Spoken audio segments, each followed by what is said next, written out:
You've always sensed there are people operating on a different frequency. They see patterns you miss, anticipate outcomes you can't predict, navigate complexity with an ease that seems almost supernatural. And then there's the uncomfortable suspicion that maybe you're not as intelligent as you believe yourself to be. Maybe the strategies you think are clever are transparent to those operating at higher levels. Maybe what you consider deep thinking is surface level observation, to minds that process reality with greater depth and nuance. Intelligence isn't the static number assigned by a test in childhood. It's a hierarchy of perception, strategy, and understanding that determines who controls outcomes and who gets controlled by them. Most people plateau at levels where they're competent enough to function, but limited enough to be predictable, manipulable, exploitable by those operating above them. The question isn't whether you're smart. The question is which level you're currently operating from and whether you have the capacity to ascend beyond it. Because every level reveals truths that the level below cannot perceive, and every ascension fundamentally alters what becomes possible in your life. Level 1. Reactive intelligence. At the foundation sits the most common form of intelligence, the ability to react appropriately to immediate circumstances. This level operates almost entirely in the present moment, responding to stimuli as they arise without significant planning or foresight. The person at this level can solve problems that are right in front of them, can learn from direct experience, can adapt when forced to by changing conditions. But their thinking is fundamentally reactive rather than proactive, responsive rather than anticipatory. The psychology of reactive intelligence is characterized by present bias and stimulus response patterns. The mind at this level processes information as it arrives, but struggles to maintain complex models of how actions today create consequences tomorrow. Planning exists, but remains shallow and short-term. Abstract thinking is limited. Pattern recognition works only with obvious, frequently repeated patterns. The reactive mind learns what to do through trial and error, through direct feedback, through immediate consequences. Emotionally, this level experiences the world as happening to them rather than being shaped by them. There's a sense of being buffeted by circumstances, of responding to life as it unfolds rather than directing its course. Frustration comes from feeling controlled by external events, from the seeming randomness of outcomes, from the inability to predict or prevent negative situations. Success at this level is often attributed to luck because the mechanisms of cause and effect beyond immediate visibility remain mysterious. The limitation of reactive intelligence isn't stupidity. It's temporal and conceptual range. The reactive mind cannot hold enough variables simultaneously to model complex systems. It cannot project forward through multiple causal chains to anticipate emergent outcomes. It cannot abstract from specific instances to general principles that apply across contexts. This limitation keeps the person perpetually responding to what's already happened rather than positioning themselves for what's coming. People at this level can be highly competent within narrow domains where reactive intelligence suffices. They can perform jobs with clear instructions and immediate feedback. They can maintain routines once established. They can navigate familiar environments effectively, but they struggle when facing novel challenges, when planning for distant futures, when understanding systems with delayed or non-obvious feedback. They're perpetually vulnerable to those operating at higher levels who can predict their reactions and exploit their limited foresight. Level 2. Pattern recognition. The second level emerges when the mind begins connecting discrete experiences into patterns, when it starts recognizing that similar circumstances tend to produce similar outcomes. This level transcends pure reaction by developing predictive models based on observed regularities. The person here can anticipate consequences based on pattern matching, can avoid repeating mistakes by recognizing familiar configurations, can exploit successful strategies across similar situations. The psychology of pattern recognition involves a fundamental shift from experiencing events as isolated incidents to seeing them as instances of broader regularities. The mind begins clustering experiences, identifying common elements, building mental models that compress multiple observations into actionable principles.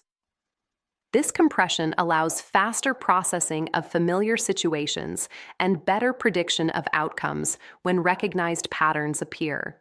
Emotionally, this level brings a sense of increased control and reduced anxiety about the future. Being able to predict outcomes based on patterns creates psychological security. The world becomes less random, less chaotic, more navigable. Success starts feeling less like luck and more like the application of learned principles. There's satisfaction in recognizing patterns that others miss, in being able to say, I knew this would happen, based on having seen similar configurations before. The limitation of pattern recognition is its dependency on surface-level similarities and historical precedent. The mind at this level can be fooled by superficial resemblances that mask fundamental differences. It can overgeneralize from limited samples. It can miss novel situations that don't match existing patterns. Most dangerously, it can become trapped by patterns that worked in the past but no longer apply in changed circumstances, unable to recognize when the underlying dynamics have shifted. People at this level are significantly more effective than those stuck in pure reactivity. They can learn from history, both their own and others. They can identify trends and position themselves advantageously. They can avoid obvious traps by recognizing warning signs, but they're still vulnerable to anyone who understands that they're operating from pattern matching and can disguise new realities in familiar patterns or break expected patterns to create confusion and exploitable errors. Level 3. Strategic thinking. Strategic intelligence emerges when the mind begins operating in hypotheticals and counterfactuals, when it can construct scenarios that haven't happened and evaluate potential paths before committing to them. This level thinks in terms of objectives and obstacles, of tactics and resources, of positioning and timing. The strategic mind doesn't just react or pattern match. It plans, it games out alternatives, it chooses paths based on projected outcomes rather than just historical patterns. The psychology of strategic thinking involves developing the capacity to maintain and manipulate complex mental models of possible futures. The strategic mind can hold multiple variables in working memory simultaneously, tracking how changes in one affect others. It can think several moves ahead, anticipating not just immediate consequences but chains of cause and effect. It can evaluate trade-offs between competing objectives and make calculated choices about resource allocation. Emotionally, strategic intelligence brings a sense of agency and purposefulness that lower levels lack. The strategic thinker feels like an active participant in shaping outcomes rather than a passive responder to circumstances. There's intellectual pleasure in developing plans, in seeing them unfold as predicted, in outmaneuvering obstacles. There's also the unique frustration of seeing better paths while watching others stumble through reactive or pattern-based approaches. The limitation of strategic thinking is that it operates within accepted frameworks and assumptions. The strategic mind can optimize within given parameters, but struggles to question the parameters themselves. It can develop brilliant tactics to achieve defined objectives, but may not question whether those objectives are worth pursuing. It can outmaneuver opponents within established rules, but may not recognize when the rules themselves are the problem. People at this level are formidable operators who achieve far more than those below them. They build successful ventures, navigate complex political and social terrain, accumulate resources, and influence through planned action. But they're vulnerable to those operating at higher levels who can manipulate the frameworks within which strategic thinking operates, who can change the rules or redefine the game while the strategic thinker is busy optimizing their play. Level 4. Systems understanding. Systems intelligence transcends strategic thinking by recognizing that most significant outcomes emerge from complex interactions between components rather than from linear cause and effect. The system's mind sees feedback loops, emergent properties, nonlinear dynamics, and interdependencies that strategic thinking misses. It understands that optimizing individual components can degrade system performance, that small interventions in the right place can create massive shifts, that obvious solutions often make problems worse. The psychology of systems thinking involves a fundamental reorganization of how causation is understood. Instead of simple cause and effect, or even strategic chains of causation, the system's mind perceives circular causation, feedback loops, accumulations and depletions, delays between action and consequence. It can hold paradoxes comfortably, recognizing that things can be simultaneously true and false depending on timescale and perspective. Emotionally, systems intelligence brings both power and humility. Power from seeing leverage points and intervention opportunities that others miss. Humility from recognizing the limits of control in complex systems, from understanding that unintended consequences are inevitable, from seeing how intelligently designed interventions can backfire. There's a particular loneliness at this level because the systems thinker sees problems and solutions that are invisible to those operating from strategic or pattern-based thinking. The limitation of systems thinking is that it can lead to paralysis. Seeing complexity everywhere, understanding how interventions ripple unpredictably, recognizing the limits of control can make action feel futile. The systems thinker can become trapped in analysis, perpetually seeing more complexity, more feedback loops, more unintended consequences. They can also become frustrated trying to explain systems insights to people whose minds don't process that level of complexity. People at this level often become influential in fields that involve genuine complexity, designing organizations, shaping policy, building technologies that scale. They can see why previous solutions failed and design interventions that work with system dynamics rather than against them.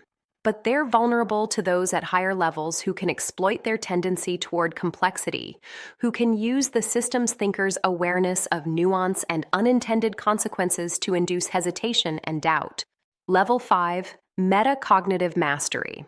Metacognitive intelligence involves thinking about thinking itself, recognizing and managing your own cognitive processes, biases, and limitations.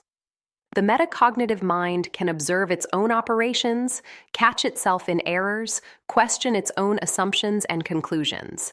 It can switch between different cognitive modes deliberately, can recognize when it's operating from emotion versus logic, from bias versus clear perception.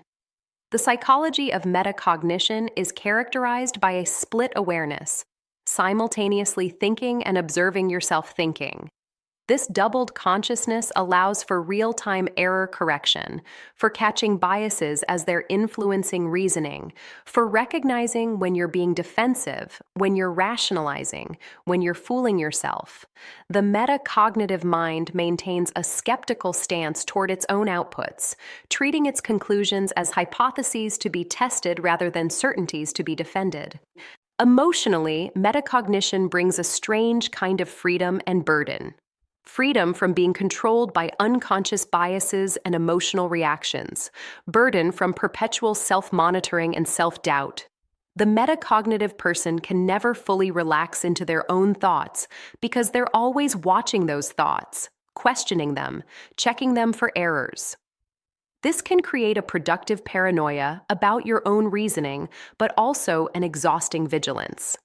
The limitation of metacognition is that it can create infinite regress. You're thinking about your thinking about your thinking, spiraling into abstraction that becomes divorced from action and results. There's also the challenge that metacognitive awareness of your own biases doesn't automatically eliminate them. Knowing you're biased and actually overcoming that bias are different challenges. The metacognitive mind can become trapped in perpetual self-analysis without translating insights into changed behavior. People at this level tend to be unusually accurate in their assessments because they're not just processing information, but also correcting for their own processing errors. They make better predictions, make fewer avoidable mistakes, learn faster from experience because they're learning not just what happened, but why they thought what they thought about what happened. But they're vulnerable to those at higher levels who can exploit the very self-doubt and second-guessing that metacognition produces.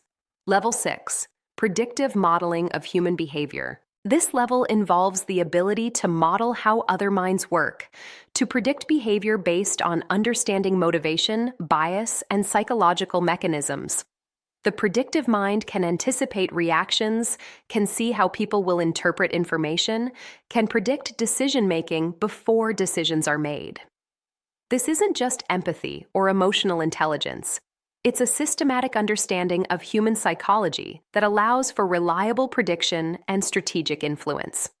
The psychology of predictive modeling involves developing sophisticated theories of mind, mental models of how different types of people process information and make decisions.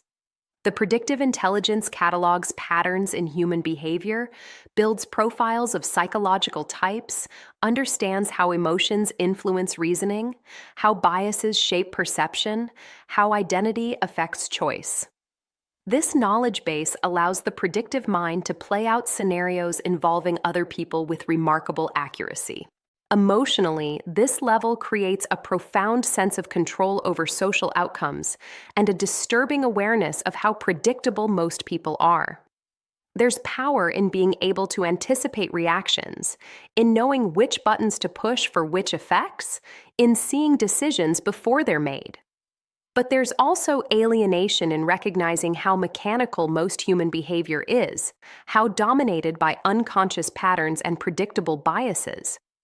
The limitation of predictive modeling is that it can create blind spots about people who are themselves operating at this level or higher. When you're accustomed to predicting behavior accurately, you can become overconfident in your models, failing to recognize when someone is deliberately acting counter to prediction or operating from a level of intelligence that your models don't account for. The predictive mind can also become manipulative, using its understanding to exploit rather than to understand or help. People at this level are extraordinarily effective in any domain involving human interaction. They build followings, accumulate influence, win negotiations, shape group dynamics to their advantage. They can read rooms, anticipate objections, frame messages for maximum impact. They're playing chess while others are playing checkers, modeling several moves ahead based on psychological prediction. But they're vulnerable to those at the highest level who understand that they're using psychological prediction and can feed them false signals or behave unpredictably to break their models.